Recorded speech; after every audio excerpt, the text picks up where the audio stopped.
Chers amis, aujourd'hui 30 janvier, je dirais même nuit du 30 janvier. Alors je m'étais un peu laissé dépasser par les événements du monde, mais c'est aujourd'hui que Candace Owens doit faire ses révélations sur le couple présidentiel. Et pourquoi je vous parle de ça? Moi qui étais bien tranquille à tricoter.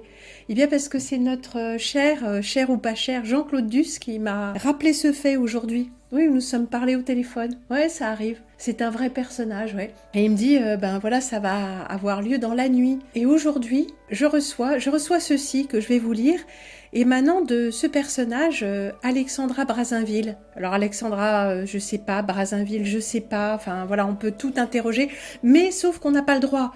On n'est pas dans le pays du free speech, comme elle dit Candace Owens.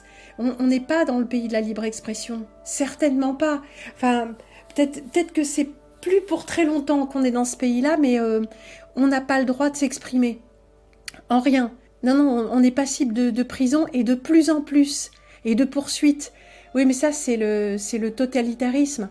Et alors, quelqu'un avait fait remarquer quand même que ce personnage, Alexandra Brazinville, arrivait comme ça pour sauver le soldat Brigitte. C'est pas de moi, c'est des extraits de son entrevue extrêmement étrange chez les femélistes, où quand même on avait pointé tout un tas de choses, sinon incohérentes, du moins très très étranges, et également des accointances avec tous les personnages de la Macronie, ce qui était quand même très très curieux, une série de coïncidences et de synchronicités.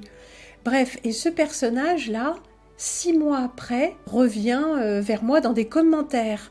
Un premier commentaire qui a été effacé par le personnage en question, vraisemblablement, et puis un deuxième que je vais vous lire. Mais j'ai trouvé ça extrêmement curieux que ça intervienne juste aujourd'hui. Et c'est marrant parce que cet après-midi, j'avais pas du tout noté le fait puisque j'avais pas noté la date sur mes tablettes. Alors rappelons tout d'abord que c'est un personnage qui accorde des interviews publiques qui sont publiées sur les réseaux sociaux et tout ça, donc que tout le monde peut voir. Donc quand on prétend avoir la maîtrise de son image, il faut pas être sur les réseaux sociaux, il faut pas faire de soi-même un personnage public. Donc c'est quand même assez intéressant tout ça. Mais lisons. Madame, puisque vous êtes telle une magistrate, impartiale et dictatoriale, la seule à juger sans aucun droit de réponse ni possibilité de dialoguer, je vous laisse face à vos certitudes et vos jugements arbitraires entachés de discrimination.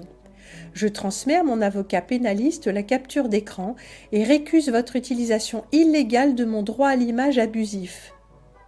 Récuse votre utilisation illégale de mon droit à l'usage abusif. Bon, presque du français, mais c'est pas grave. Il ne s'agit en aucun cas d'une action personnelle puisque vous m'êtes indifférente, mais du non-respect des lois en vigueur dans notre République. Bien cordialement, Madame Alexandra Brazinville. Alors, bien cordialement, Madame Alexandra Brazinville, c'est le truc qu'elle met partout. Il y avait déjà eu un premier échange, tout ça, je ne sais plus à quel sujet, mais des lois en vigueur en l'occurrence, et ces lois en vigueur dans un pays dont Macron est le président, dans un pays qui harcèle, on sait bien comment, Natacha Arey, maître d'Anglehan, ouais je dis maître, en général je dis pas maître mais j'ai oublié son prénom, enfin Poussard, tous les, y compris l'horrible Soral bien sûr, non mais lui il a vraiment cherché, un pays dont le président, soit dit en passant et à propos de Candace Owens, envoie des lettres d'huissier, de menaces à des journalistes étrangers. Non mais c'est fou. Oui, parce que c'est ça. Candace Owens, elle a reçu une lettre de menace du couple présidentiel et qui disait même qu'elle ne devait pas rendre publique cette lettre. Ah oui, ça doit rester secret. Ah bah oui, mais le secret, c'est leur truc. Donc, lettre de menace à Candace Owens. Menace de Alexandra Brazinville envers moi. Mais pourquoi ? Je suis la seule à avoir mis en doute cette personne ? Je suis la seule à avoir relayé son interview avec des remarques, il faut sauver le soldat Brigitte, les trucs comme ça. Je suis la seule à avoir utilisé son image ? Sérieux, je suis la seule ? Ou est-ce qu'il y a encore quelque chose là, un peu d'intimidation dans l'air, un peu de... Qu'est-ce que c'est que ces manigances, quoi ? Le respect des lois ? Mais de quelle loi ? Du droit à l'image ?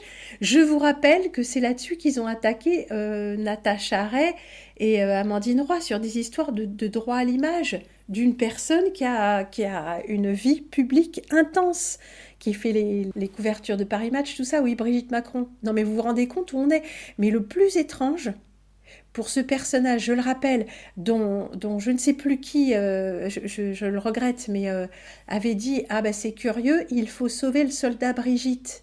Ben oui, parce que le clou de cette interview, c'était quand même avec beaucoup de choses de bon sens, très pondéré, très bourgeois, très bien, très gentil, très bienveillant. Quelqu'un qui est...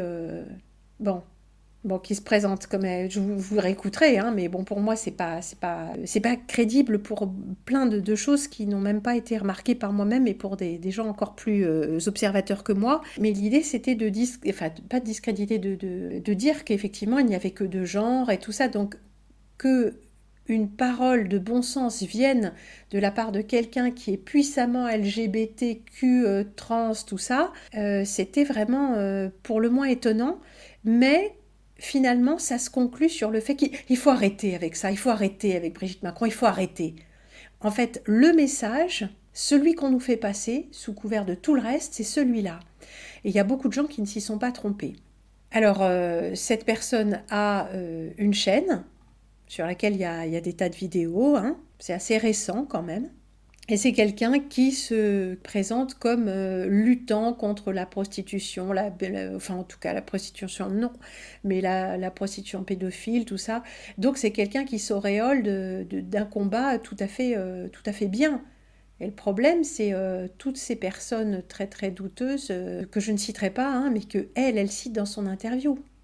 C'est très dérangeant. Des gens très en vue dans le milieu justement très proche de ça commence par un P, ça finit par un O, criminalité. C'est très dérangeant. Alors pour la petite histoire, le premier commentaire disait mais plutôt que de refaire ma généalogie à votre sauce, pourquoi ne pas m'interviewer, ce serait plus correct. Hein, c'est toujours correct. Il faut toujours que ce soit correct, avec les formes et tout ça. C'est son personnage, apparemment, c'est son attitude. Et j'ai tout simplement répondu que je n'interviewais pas les acteurs de crise, que c'était pas mon travail, que moi, ce que je faisais, c'était analyser avec autant de recul que possible les choses qui étaient présentées à notre attention ou qui nous étaient assénées comme ça, que ce soit par les médias, par les politiques, etc. Et que de toute façon, son histoire présentait tellement d'incohérences ou de bizarreries que ces incohérences et ces bizarreries parlaient d'elles-mêmes. Voilà, c'était ma réponse. Mais effectivement, c'est pas en allant voir les gens qui sont, je le pense, d'une façon ou d'une autre, des acteurs de crise, à leur insu ou pas, on peut dire à sa décharge, peut-être à son insu et bien instrumentalisé, mais c'est quand même un peu énorme. Mais je ne vais pas voir les gens dont je suppose qu'ils ne sont pas honnêtes pour les entendre me débiter leur histoire, puisque cette histoire, pour moi, ne tient pas la route. Et cette histoire, elle a été analysée, cette interview, par plusieurs personnes. De nombreuses personnes. Je veux dire, il n'y a pas que moi à qui ça a fait dresser l'oreille. Mais c'est dommage, cette analyse n'a pas été suivie de la part de mes collègues de suite plus poussées. Parce que ça aurait quand même mérité. Hein. Parce que dans le sillage de la Macronie, il y a quand même beaucoup de personnages très dérangeants, très bizarres. Et là, c'est quelqu'un qui est quand même assez proche, un peu trop proche. Ça devrait vraiment nous interroger. Xavier Poussard, à l'aide. C'est à vous, cher ami, désormais, d'envoyer vos limiers sur les traces de notre chère Alexandra qui a décidé de sortir les dents.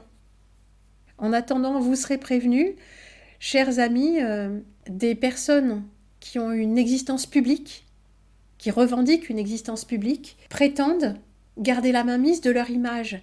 Et ce droit à l'image me rappelle exactement quelque chose. D'une autre Alexandra. Mais oui, vous voyez bien de qui je veux parler. La vidéo la plus censurée du net. Ouais, je me vante, mais peut-être pas tant que ça. Ça commence par sainte et ça finit par sorcière. Elle a été interdite partout au titre de droit d'auteur. Droit d'auteur, droit à l'image. Ah oui, mais quand on peut pas affronter les choses de front, ça se fait par la bande. En attendant, continuons à porter un regard d'analyse sur les choses.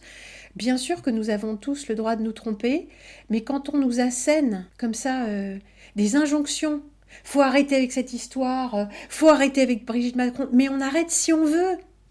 Faut arrêter de réfléchir aussi. Faut arrêter de regarder quelqu'un qui se positionne comme n'ayant pas de gamètes mâles et qui est bourré de testostérone. Mais faut arrêter de réfléchir. Pourquoi? Au nom de quoi nous devrions arrêter de réfléchir? Je vais presque regretter de ne pas être aux États-Unis. Non mais c'est dingue ça.